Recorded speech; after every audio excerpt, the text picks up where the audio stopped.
各位同學大家好，呢節我哋會睇 structural isomerism 嘅幾個 example。咁呢幾個 example 嘅大名同埋佢個定義呢，咁大家都要記得。咁同埋呢，可以舉到一啲嘅例子嘅。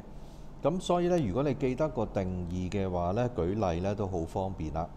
嗱，咁第一個嘅 structural isomerism 呢，我哋叫佢做 chain isomerism。chain isomerism， 咁睇到個 chain 嘅字眼呢，即係話呢，佢哋嘅 carbon chain 嘅長短係不一。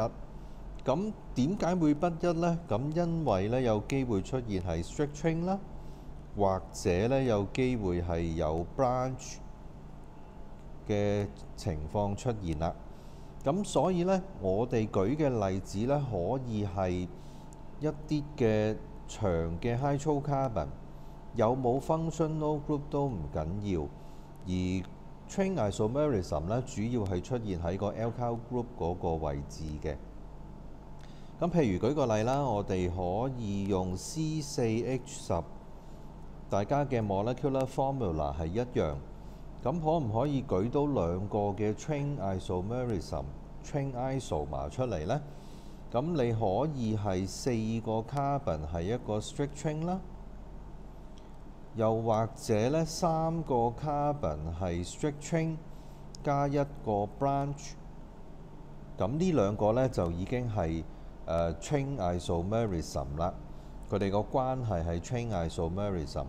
咁逢真係 structural isomerism 嘅話呢，佢哋嘅名係會唔同嘅。譬如喺呢個 case 啦，呢隻係叫 butane， 另一隻呢係 methyl propane 嘅。咁另一個 example 呢，就可以係大家係有同樣嘅 functional group 啦。譬如我哋用 C4H10O 做 example 啦。咁 C4H10O 呢，可以係呢隻啦，4個 carbon 平排加個 OH group， 咁呢個呢，就係 butane one no。咁而如果係 chain isomerism， 即係話呢 alkyl group 嘅長短唔同咗，咁即係話呢，有機會出現一個嘅 branch， 咁另外呢個呢，繼續保留嘅。咁如果係呢一隻嘢嘅話呢，我哋會叫佢做 methyl propane one no 嘅。咁呢個呢，就係 chain isomerism 嘅意思啦。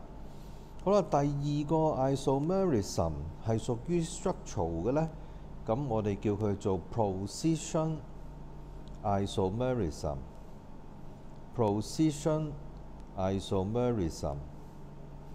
咁 position isomerism 嘅意思究竟係乜嘢呢？乜嘢嘅 position 呢？咁呢個乜嘢呢？其實係個 functional group 嚟嘅。呢個 position 係個 functional group 嘅 position。咁譬如舉個例啦，如果我哋用翻 C4H10O， 咁頭先呢，我哋舉咗兩個呢係 chain isomer。咁如果呢，佢哋唔係擺喺1號，而係擺喺2號嘅話呢，咁嗰個呢就會係position isomerism 啦。譬如呢，呢一隻4個 carbon 平排，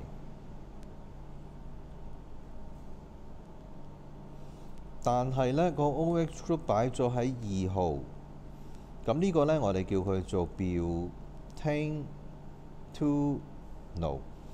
咁 butane two no 同 butane one no 呢，佢哋嘅關係咁就係呢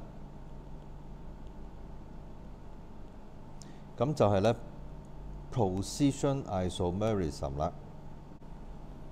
呢個呢，就唔可以當佢係 position isomerism 喎。